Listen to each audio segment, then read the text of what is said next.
I did not hear the sound of chainsaws. But when I stepped outside that morning, a part of my world was gone. 12 mature oak trees, not a single one left standing. All that remained were flat-cut stumps, sap still seeping out like blood that had not yet dried. The smell of fresh wood mixed with damp soil rose thick into the cold morning air. I stood there, frozen, still holding a cup of coffee I had not even taken a sip from. A hollow feeling spread from my chest down to my stomach, as if someone had just pulled a piece of memory out of my body. Those trees were not just trees. They had been there long before I was born. My father used to point at them and say, "These will outlast all of us." He believed that. I believed it too. And now they were down, cut clean, as if they had never existed. I walked slowly toward the eastern fence. Each step pressed into the fresh wood chips, crunching under my boots. The growth rings were clearly visible on the cut surfaces, 50, 60, some close to 80 years. Each ring a winter, a summer, a storm survived. And all of it ended in a single night. I did not shout.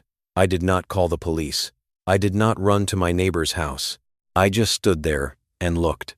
Then I lifted my head. On the other side of the fence, the house of Ethan and Melissa Crow was clearer than it had ever been. No canopy blocking the view, the sightline was completely open. Their west-facing balcony now pointed straight at the lake, sunlight reflecting off the water in sharp, shimmering flashes. And they were standing there. Ethan leaned against the railing, a coffee cup in his hand, shoulders relaxed like it was any normal morning. Melissa stood beside him, arms crossed, her gaze sweeping across the lake before stopping exactly where I was standing. She did not look away. She did not seem surprised. She just watched. In that moment, everything became clear. This was not a mistake. This was a choice. They had seen those trees every single day. They knew exactly where they stood. They knew who they belonged to. And they still chose to cut them down, just to get a better view. A slow anger rose inside me, not explosive, not loud. It was cold. And it was precise.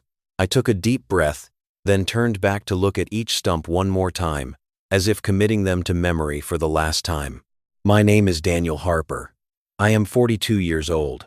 I live alone on nearly 4 acres of land in northern Montana.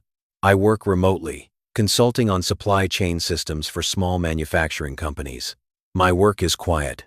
No one around here really understands what I do, and I do not try to explain it. To them, I am just the quiet man at the end of the dirt road, the one who does not attend HOA meetings, the one who does not argue, the one they think will let things go. What they do not know is that before I moved here, I spent 10 years handling multi-million-dollar contracts where a single mistake could collapse an entire system. I do not react fast. I react precisely. And once I start, I do not stop halfway. I walked back inside, set the coffee down without drinking it. I opened the drawer on the right and pulled out an old file. The survey of my property from 11 years ago was still there, carefully kept in a plastic sleeve. I spread it out on the table, my finger tracing along the eastern boundary line. Those trees were not near the line. They were well inside. I had known that from the beginning. But knowing it in my head was not enough. I needed to prove it. I grabbed my phone and went back outside.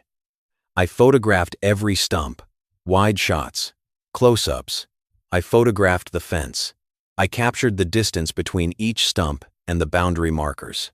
I turned on location tracking, saved the coordinates for each position.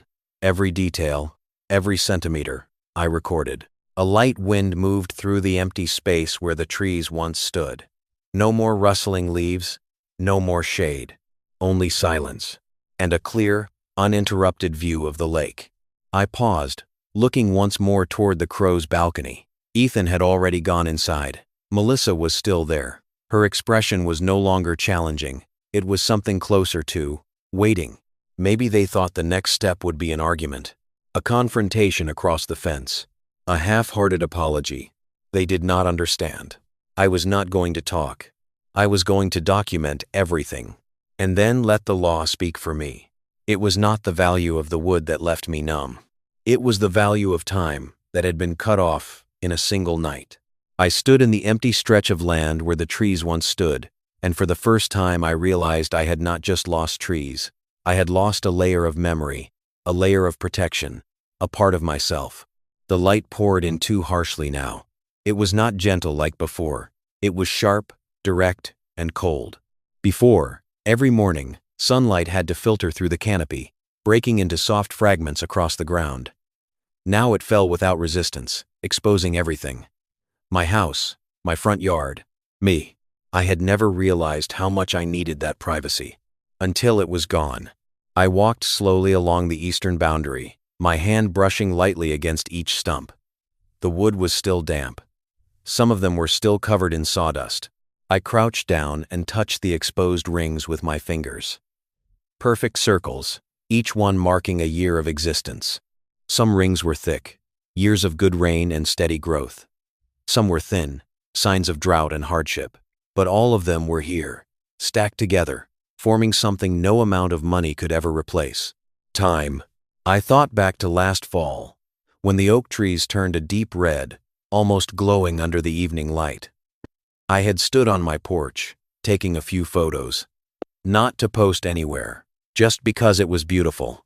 I did not know those photos would become evidence. There was something Ethan and Melissa did not understand. They thought this was just a landscaping issue.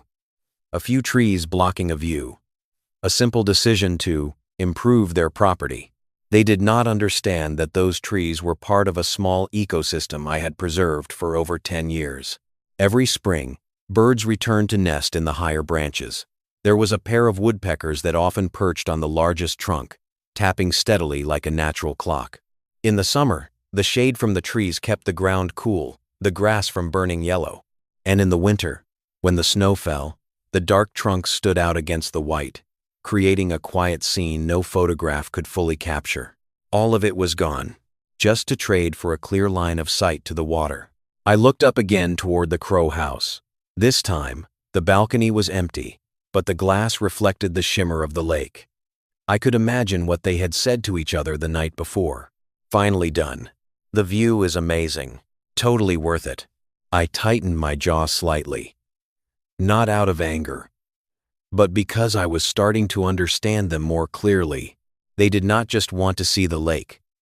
They wanted control over whatever stood between them and what they wanted. And if that thing belonged to someone else, they would still take it. A breeze moved through the open space, carrying the scent of sap and disturbed soil. I closed my eyes for a moment, then opened them again. The silence here was no longer peaceful. It carried an uneasy emptiness, like a room that had been stripped too clean. I walked back inside and opened my laptop. Not to work, but to check something I had ignored for years. The HOA email system. I rarely read them. Emails about grass height, paint colors, fence regulations, things I always followed without needing reminders.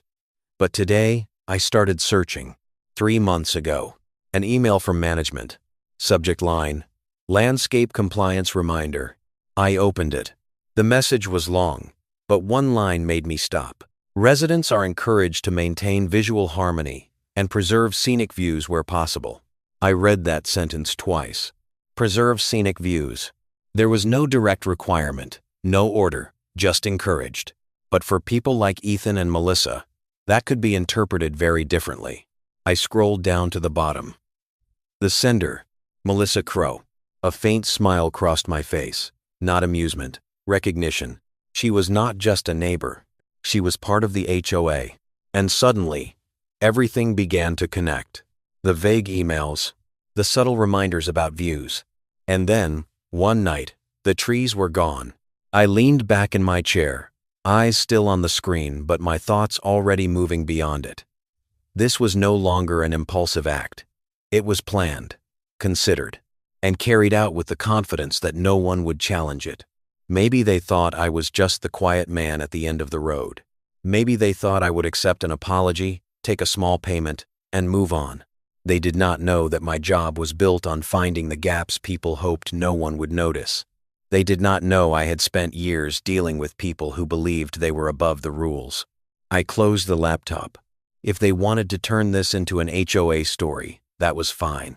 But it would not be the story they expected. And this time, I would not just protect what was lost. I would make sure they remembered this decision every time they looked out their window. The first person I called was not a lawyer. It was a man who had been retired for years, but still remembered every centimeter of land in this area. His name was Tom Bradley. He lived just north of my property, across a small dirt road. He used to be the county surveyor. Now he grows vegetables, fixes fences, and drinks coffee every morning like a routine that never changes. I did not explain much over the phone. I just said one sentence. Tom, they cut everything down. There was a brief silence on the other end. Then he replied, short and direct. I'm on my way. Less than an hour later, his old pickup truck pulled up in front of my house. Tom stepped out, wearing a faded baseball cap, carrying a measuring tape and a small notebook. He did not ask questions. He looked at me once, then walked straight toward the eastern boundary. We stood side by side, looking at the stumps. Tom did not speak right away. He moved slowly along the fence line, crouching down, measuring the distance from each stump to the boundary markers. He worked like a machine that had been programmed decades ago. Precise, unemotional. I stood behind him, watching. Each time he pulled the tape, read the number, and wrote it down, I felt something becoming clearer. Not in my mind, but on paper. The truth does not need to shout. It just needs to be measured. After about 20 minutes, Tom stood up straight. He brushed his hands lightly and looked at me. Daniel, he said slowly, his voice steady like the ground beneath us. All of these are on your land. I was not surprised, but hearing him say it out loud changed something. It was no longer a feeling, no longer a suspicion. It became a fact that could be proven. How far? I asked. Tom flipped open his notebook and pointed at the numbers he had just recorded. The closest, about 6 feet. The furthest, more than 20 feet in. He paused for a moment, then looked toward the Crow house. There's no way this was a mistake. I nodded, said nothing. Tom understood. He was not the kind of man who spoke more than necessary.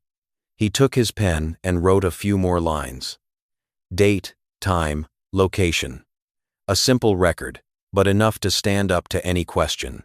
Then he tore the page out and handed it to me. Keep this, he said. You're going to need it. I took the paper. Thin, light, but its value was far heavier than it looked. That was the first document. Not emotional evidence. Technical evidence. After Tom left, I returned to the site. This time, I did not look at the stumps like someone who had just lost something. I looked at them like someone building a case. I took out my phone and started photographing everything again. But unlike the morning, this time I had a clear purpose. Wide shots, close shots. The distance from each stump to the fence. The position of every stump relative to fixed markers. I turned on location tracking, saving coordinates. Every image was not just a photo, it was data. I moved slowly. I missed nothing. I knew something Ethan and Melissa did not. In my world, the person who wins is not the one who speaks the loudest. It is the one who prepares the most thoroughly. When I went back inside, I opened the drawer and pulled out every document related to the property. The deed, tax records, the old survey. I scanned everything and saved digital copies. Then I opened the county mapping system. The parcel map appeared on the screen, boundary lines clearly drawn. I zoomed in on my property, then over to the Crow parcel. The line was there. Clear. Not vague. Not debatable. And the tree line sat well inside my side. I took screenshots, saved them, printed them. A new folder was created on my desk.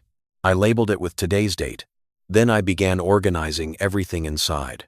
Photos, Tom's notes, maps, property records. Each item in its place. Each section another layer of protection. By then, my emotions had almost disappeared. No anger, no shock, only focus. That afternoon, as I was organizing the last of the files, I saw a shadow move past the window. I looked up. Ethan Crow. He was walking down the small road, heading straight toward my house. His pace was slow, shoulders relaxed. No sign of concern, as if he was coming to talk about something minor. A normal conversation between neighbors. I stood up and stepped onto the porch. I did not walk toward him. I just stood there and waited. When Ethan reached the edge of the yard, he smiled. A confident smile. "Hey Daniel," he called out. "We should talk about the tree situation." I looked straight into his eyes. Did not respond immediately. In my mind, everything was already in place. He thought this was a conversation, but in reality, this was the last time he would have the chance to speak before everything moved to a level he could no longer control. And I was ready to take it there. He did not apologize. From his very first sentence, he chose his side. "We thought those trees could be a hazard," Ethan said, his tone as casual as if he were talking about mowing the lawn.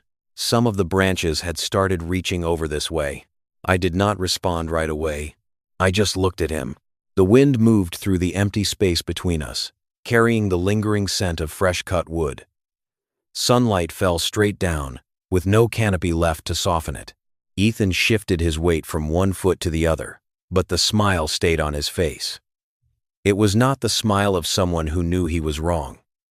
It was the smile of someone who believed everything would work out. For him, "I hired a professional crew," he continued. "They said the best thing was to remove everything. Avoid problems down the line. Remove everything." I repeated that phrase in my head. Not trimming, not inspecting. Complete removal. "I don't remember giving permission," I said, my voice calm. Ethan paused for a fraction of a second. Just a fraction, but enough. "Well, we thought the boundary wasn't very clear," he said, slower this time. "And those trees were pretty close." I stepped down one step from the porch. Not closer, but enough to shift the perspective. "Tom just measured," I said. "The closest stump is about 6 feet from the fence. The furthest is more than 20 feet in." The smile on Ethan's face faded. Not completely, but it was no longer as certain. "Maybe the crew got it wrong," he said quickly. "I wasn't standing there every minute." I nodded slightly. "But you hired them." Silence. 1 second. 2 seconds. Ethan glanced to the side, then back at me. This time, his eyes were not as steady. "Look, Daniel," he said, lowering his voice, as if trying to pull me onto the same side. "We're neighbors. This doesn't have to become a big deal. If there's an issue, we're willing to work it out." Work it out. A reasonable phrase. If you did not know the whole story. I looked straight at him, keeping my tone even. "You knew the boundary wasn't confirmed." He blinked. "What do you mean?" "I have your message," I said. "Last October. You said you wanted to talk about the trees along the boundary. That means you knew there was a question." The air shifted immediately. Ethan did not answer right away. His jaw tightened slightly, just enough for me to see he was thinking. "That was just a normal conversation," he said finally. "But you didn't wait." I let that sentence hang between us. No emphasis, no repetition, just there. Through the glass behind him, I caught movement. Melissa. She was standing inside the living room, watching, her gaze sharp, tracking every movement. Not stepping in, but not leaving either. Ethan noticed too. He glanced quickly toward the house, then back at me. "We didn't mean to cause trouble," he said. "We just wanted to improve the space. And, honestly, the view is a lot better now." There it was. He said it. Not because he was forced, but because he believed it was a good enough reason. For a brief moment, something cold passed through me. Not anger, clarity. He did not see this as wrong. He saw it as an upgrade. "I understand," I said. Ethan looked slightly surprised. Maybe he had expected something else. "So, we can figure something out?" he asked, his tone lighter now, like he saw a way out. I nodded. "Maybe." His shoulders relaxed immediately. A trace of relief crossed his face.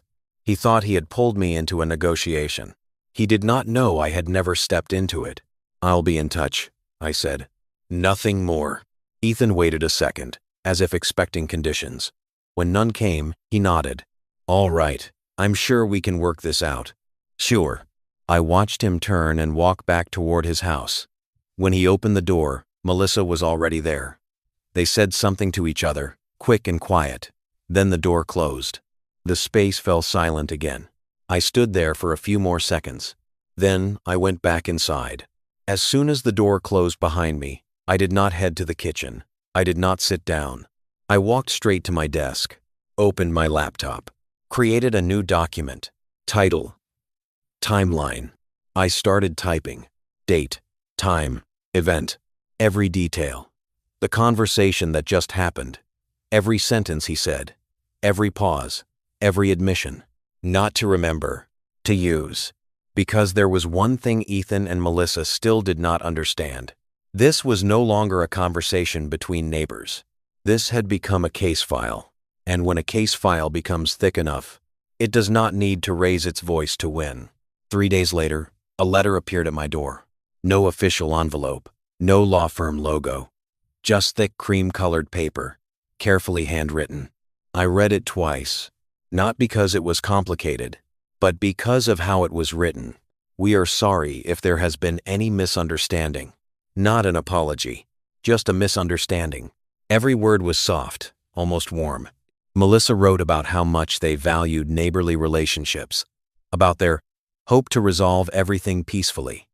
Each paragraph felt carefully chosen, as if she had spent a long time finding a way to avoid admitting fault while still sounding kind. Then I turned to the second page. At the bottom, there was a separate sheet. A number. $1,500. Below it, a single line, goodwill gesture. I placed the paper on the table and stared at it for a while. The arborist I had contacted had sent his report that same morning. I still remembered the numbers he gave me over the phone, his voice calm and professional. Timber value, around $11,000. Replacement cost, over $48,000. And they thought $1,500 was enough to move forward. I did not laugh. I was not angry either. I just felt clearer. This was not an offer. This was a test. They were trying to figure out what kind of person I was. The kind who would take a small payment, sign a paper, and let everything go. Or the kind who would make this complicated. I folded the letter and placed it into my case folder. A new tab was added. Settlement attempt. Everything had its place. That afternoon, I drove into town. Not to shop. Not to walk around. I had an appointment. Michael Reeves' office was on the second floor of an old building near the county courthouse. The sign was simple. No display. Inside, the space was clean, almost minimal. No unnecessary details. Just like the man himself. Michael was around 50. Sharp eyes, a low voice, slow and precise. He did not ask small talk questions. He did not waste time. "I want to see everything," he said. I handed him the folder. He opened it and went through each page. Photos, Tom's notes, maps, the arborist report, messages, Melissa's letter. No immediate reaction, no quick comments, just focus. About 20 minutes passed in silence. Then he closed the folder and placed his hand on it. "This is timber trespass," he said. His voice was not loud, but each word landed like it was stamped in place. Depending on the circumstances, it could be willful. I looked at him. "What does willful mean?" He leaned back slightly. "It means they knew, or should have known, that those trees were not theirs, and they did it anyway." I said nothing. Michael nodded slightly, as if he had seen enough. "In that case," he continued, "the law allows for double damages." I paused for a second. "How much?" He opened the arborist report again and pointed to the number. "Replacement cost is close to $48,000, he said. "Double that. Around $96,000, not including legal fees." SEE. The room grew quieter, not because it was surprising, but because that number changed everything. This was no longer a small dispute. This was something they could not ignore. Michael looked straight at me. "The question is," he said, "how far do you want to take this?" I thought about Ethan standing on the balcony, about Melissa writing that soft but empty letter, about the empty stretch of land to the east. "I don't care about making them apologize," I said. Michael nodded. "I don't need an explanation either." He did not respond. He just waited. I want them to understand. That decision has a cost, I said. A short silence followed. Then Michael nodded again, more clearly this time. All right, he said. Then we send a demand letter. He pulled a blank sheet closer and started making notes.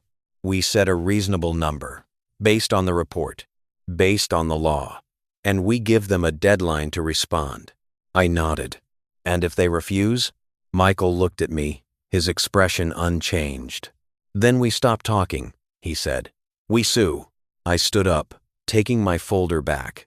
As I stepped out of the office, the afternoon sunlight stretched across the small street. Everything looked normal, quiet. But I knew, somewhere on the other side of town, another letter was about to be sent. Not on cream-colored paper, but on official letterhead. And this time, it would not be an offer. The lawyer's letter did not arrive quietly. It landed like a clean cut through their confidence. 7 days after I left Michael's office, the envelope was sent by certified mail. No decoration, no soft language, just clarity. Demand for compensation, $50,000. Response deadline, 14 days. No gray area, no alternate interpretation. I did not need to see them open it to know what would happen. I could picture every detail. Melissa would read it first. She would sit at the kitchen table, open the envelope, skim the first lines, then slow down when she saw the number. Her expression would change. No longer fully in control, Ethan would stand behind her, calm at first. But when she handed him the letter, everything would shift. Because this time, it was no longer a misunderstanding. This was a legal matter. On the 12th day, Michael called me. Their lawyer just reached out, he said, his tone steady. Name's Pressman, not local. I sat down, saying nothing. They're calling it a good faith mistake, Michael continued. Boundary unclear. Their clients believed the trees were near or on the dividing line. I looked out the window. The eastern side was still bare, sunlight cutting straight through. And what are they offering? I asked. Michael paused for a second. At first, they repeated the original number. $1,500. I did not react. Then they said they might increase it slightly, he added. As a compromise. A compromise. I leaned back in my chair, exhaling slowly. They still thought this was a negotiation. What did you say? I asked. I sent the full file again, Michael said. Survey, maps, Tom's notes, the arborist report, and one important detail. He paused. I emphasized that their client admitted knowing the boundary was not confirmed before cutting the trees. I remembered the conversation on the porch, the moment Ethan paused, the moment he said too much, a sentence that seemed harmless, but enough to define the entire case. How did Pressman respond? I asked. Silence, Michael said. At least for 3 days. 3 days. During that time, I did nothing significant. No extra calls, no visits. I continued working as usual, sending emails, attending online meetings, analyzing data for clients. From the outside, I was still the quiet man at the end of the dirt road. But inside, things were moving. On the 4th day, I started looking for a piece they did not expect me to find. The crew that cut the trees. No name in the HOA contract. No public listing. Just a small seasonal team. I asked at an equipment rental shop in town. The owner looked at me for a moment, then nodded. There are 2 brothers who do that kind of work, he said. They usually rent chainsaws here. He gave me a name. I drove to the address the next afternoon. A simple house on the edge of town. The older man opened the door, his hands still stained with engine oil. I'm the owner of the property where those trees were cut, I said directly. He looked at me. No avoidance. No surprise. Just immediate understanding. I figured this day would come, he said. We sat down on the porch. No small talk. I need to know what you were told before the job, I said. He nodded, exhaling. Mr. Crow met me in person, he said. Pointed at the trees. Said it was his land. I asked again, because it looked close to the line. He looked straight at me. He said he was sure. No hesitation. No misunderstanding. Just a wrong claim. If I had known it was your land, he continued, his voice slower now, I wouldn't have taken the job. I nodded. Are you willing to put that in writing? I asked. He stayed quiet for a moment, looking out into the yard. Then he turned back. Yes. One word. But enough. 3 days later, Michael received the signed statement. Another piece placed exactly where it belonged. When I added that document to the folder, I realized something. Their story was collapsing, layer by layer, not with noise, but with truth. And this time, they no longer controlled the story. They started avoiding me. No more confident looks from the balcony. No more relaxed footsteps along the dirt road. Only silence and closed doors. 2 weeks after the tree crew's statement was submitted, Michael called me again. We've crossed a point, he said. What point? I asked. The point where the other side realizes they don't have a story left to tell. I did not answer right away. I looked out toward the eastern side. The stumps were beginning to dry, the wood fading from pale to a dull gray. Did Pressman respond? I asked. Yes, Michael said. This time, the tone is different. He paused for a moment. No more talk about a good faith mistake. Something passed through me, very subtle. Not satisfaction, confirmation. So, what did they say? I asked. They want to negotiate, he replied. New number. $5,000. I closed my eyes for a second. 5,000. After everything that had been proven. After the crew themselves confirmed they had been misled. After the boundary had been measured, clear down to the inch. They still thought this was bargaining. What did you say? I asked. I declined, Michael said simply, and sent the full file again, one more time.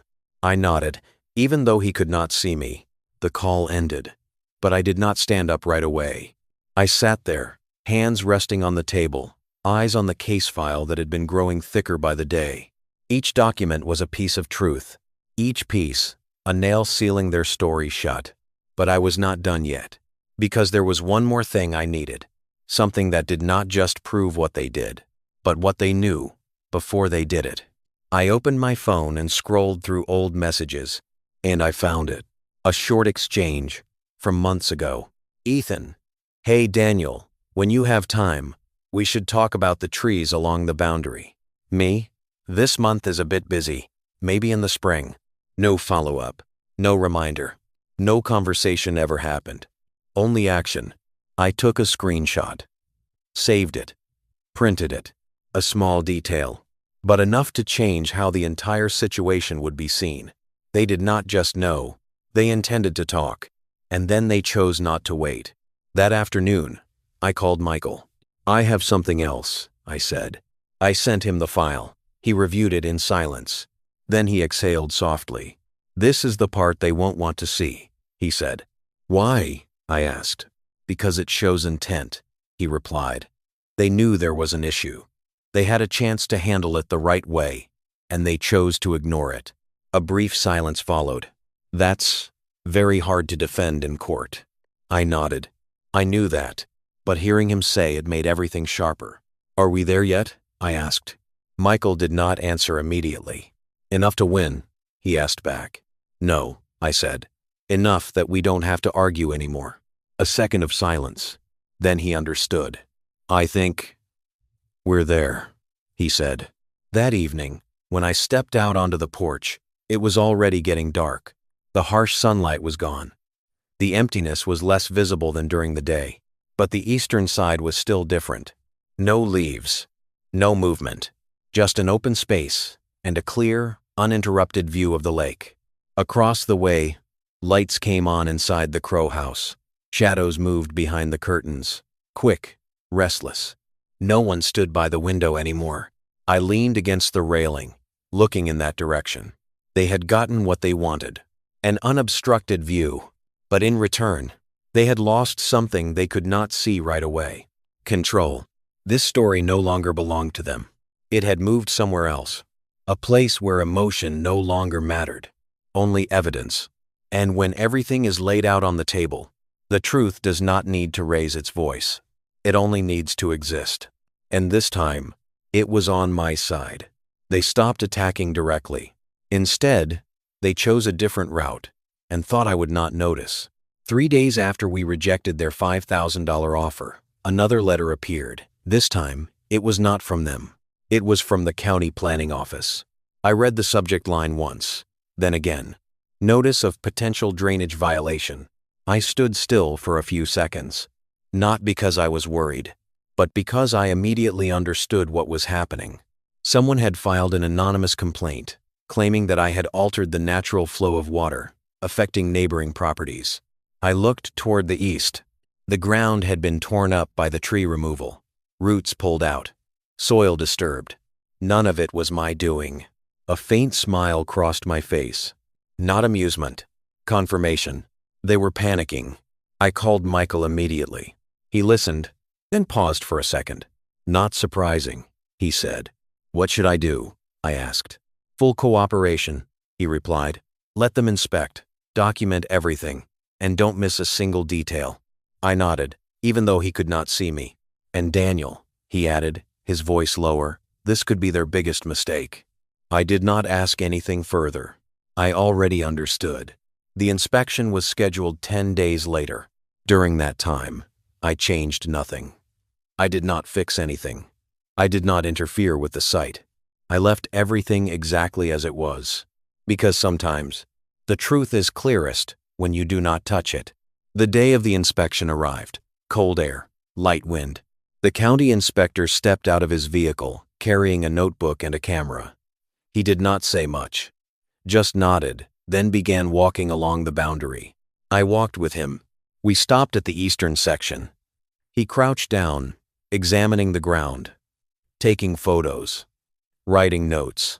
What happened here? He asked, without looking up. 12 trees were cut, I said, without my permission. He looked up at me for a second. No follow-up questions, just a slight nod. Then he continued writing. He moved along the area, checking the slope, the direction of water flow, the soil condition. Everything was recorded. No rush, no assumptions, only observation. After about 40 minutes, he closed his notebook. I'll send the report, he said. I nodded. I did not ask for the outcome. I did not need to. 2 weeks later, the report arrived. I opened it at my desk. Read every line. No violation found. I paused for a second, then kept reading. Ground disturbance observed is consistent with recent unauthorized tree removal. I read that sentence again, slowly, word by word. It was not just a finding of no violation. It confirmed the cause. Not me. Them. I picked up the report and placed it into my case folder. A new tab, County Inspection. When I sent a copy to Michael, he called me immediately. We just got another official document, he said, from a government agency. I nodded. And this time, he continued, it doesn't just support our case, it strengthens it. 1. A brief silence followed. They just handed us more evidence against themselves, he said. I leaned back in my chair, looking up at the ceiling. A misstep. Not the first, just the clearest one. At the same time, something else changed.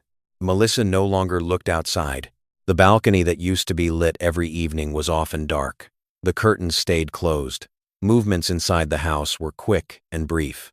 Ethan no longer walked along the dirt road. No more nods. No more smiles. Only distance. Not physical distance, but the distance of people who had begun to realize they no longer controlled the situation. A week later, Michael received a mediation request. A neutral room, a mediator, a chance to resolve things before court. I sat quietly as he explained. Do you want to attend? He asked. I looked toward the east again. The empty space was still there. Their view was still open, but the story was no longer open. Yes, I said, not because I wanted to end it, but because I wanted them to sit down and hear the entire truth laid out. Every detail, every piece of evidence. No way to avoid it. No way to reinterpret it. Only one version. And this time, they would have to face it. They offered $35,000 and thought I would agree. The mediation room was small, white lighting, A long wooden table just large enough for 4 people sitting across from each other. No windows, nothing to distract. Only the truth, and the people forced to face it. I arrived early, as always. Not to make an impression, but to observe. Michael sat beside me, the case file placed neatly in front of him. Thick, heavy, not because of the paper, because of what it contained. The door opened. Ethan walked in first. Dark suit, tie perfectly in place. But his posture was no longer as steady as the first time I saw him on my porch. Melissa followed, her gaze no longer sharp, replaced by tension hidden beneath a controlled expression. And behind them, Pressman. He shook hands with Michael, then looked at me. A polite nod, nothing more. We sat down. The mediator began with the usual statements. Neutral, balanced, encouraging cooperation. Then each side was given the floor. Michael started. He did not speak quickly. He did not raise his voice. He did not need to. He simply placed each fact on the table. The date of discovery. The distance from the stumps to the boundary. The arborist report. The statement from the tree crew. The messages. The county report. Each piece presented like part of a puzzle. No repetition. No excess. Just enough to form a complete picture. I did not look at Ethan while Michael spoke. But I could feel the shift. At first, he sat upright, hands on the table. Then his shoulders began to drop. His fingers started to interlock. Melissa did not look up. She stared at the table, her eyes fixed on nothing. When Michael finished, the room went quiet. Not because there was nothing to say, but because there was nothing left to deny. Pressman spoke next. He talked about misunderstanding, about good faith, about how his clients believed they were acting correctly. The words sounded familiar, but this time, they had nowhere to stand. Michael did not respond immediately. He simply opened a page in the file and slid it gently toward the mediator. A message. One short line. We should talk about the trees along the boundary. Then he closed it. No explanation. No emphasis. Just letting it exist. Pressman paused. Very briefly, but enough. The mediator called for a break to speak with each side separately. Michael and I were taken into a smaller room next door. He did not speak right away. He just looked at me. They'll go higher, he said. How much? I asked. Enough to make most people stop, he replied. I nodded. I did not need the number. I needed the meaning. 40 minutes later, we returned to the room. Pressman exhaled softly before speaking. My clients are prepared to offer $35,000, he said. Full resolution. No admission of liability. The atmosphere shifted. The mediator looked at me. So did Michael. Ethan sat still. But for the first time, his eyes did not avoid mine. They found me, like a question. Is this enough? Melissa tightened her hands on the table. She said nothing, but her body spoke. She wanted this to end. I sat still. 35,000, a large number. Enough for many people to say yes. Enough to make everything stop. But in my mind, it was not that number I saw. It was the empty stretch of land to the east, the sunlight pouring in every morning. Their balcony, with a completely open view of the lake. They had already gotten what they wanted. And if I signed, they would keep it. Forever. Michael leaned slightly toward me. The number is financially reasonable, he said quietly. I knew. But this was never just about money. I looked straight at Ethan. For the first time during the entire session, he did not look away. No smile. Just a silent question. I shook my head. Very slightly. But clear enough. Michael understood immediately. He turned to the mediator. We decline, he said. Nothing more. No explanation. Just a decision. Pressman closed his eyes for a second. Melissa exhaled, her shoulders dropping. Ethan looked down at the table. No more questions. No more negotiation. Only one path left. Court. When I stood up and left the room, no one called after me. No one tried to persuade me further. Because everyone understood. This had gone too far to turn back. And this time, it would not end with a number. The verdict came in less than 20 minutes. And when the number was read, the entire room seemed to stop breathing. I did not look at Ethan. I did not look at Melissa. I looked straight ahead, listening to every word. Clear. Final. Willful trespass. Not a mistake. Not a misunderstanding. Intentional. The judge continued, voice steady, emotionless, but each sentence landed with precision. The trees belonged to me. The boundary was clear. No permission was given. There was awareness before the act. Each point complete. Nothing missing. Nothing extra. Then the final part. Damages. Replacement cost accepted. Double damages applied. Legal fees added. Total, $92,000. A silence fell over the room. No one spoke.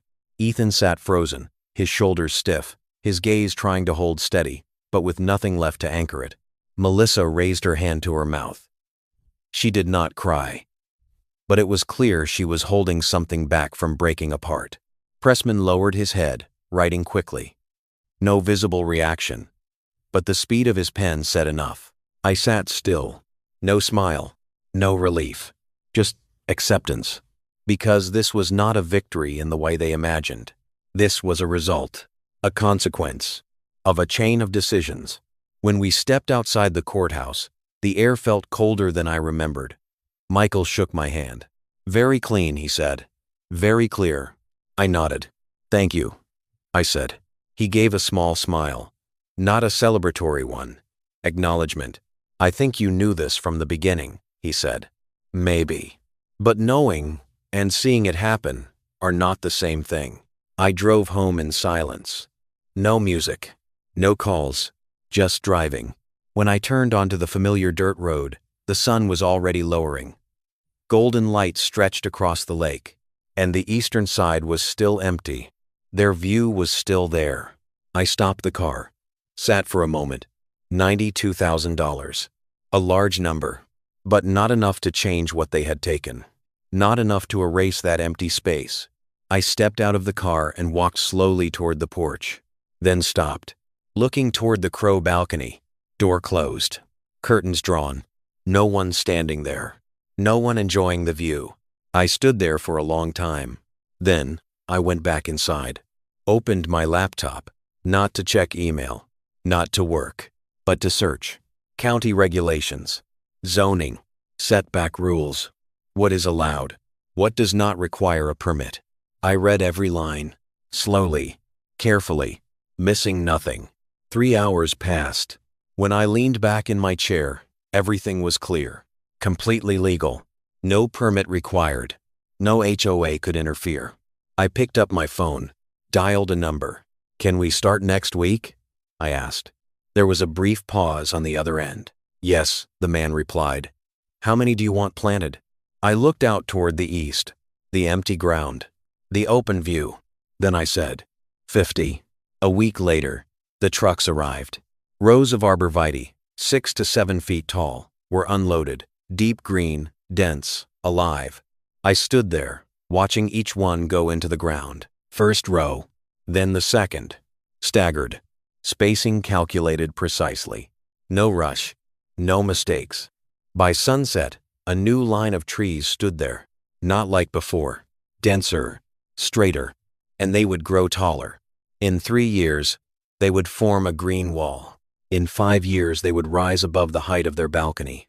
In 10 years, there would be nothing left to see. 2 weeks later, another letter arrived. From Pressman. Polite. Short. Asking if I would be willing to adjust the planting to preserve part of the view. I did not respond directly. Michael did it for me. One line. Clients' landscaping choices are fully within legal rights and not subject to negotiation. New argument. No explanation. Just the truth. In the months that followed, the payments came in installments. On time. No delays. I received them. Without reaction. The eastern ground slowly changed. Grass grew back. The soil settled. The new trees began to grow.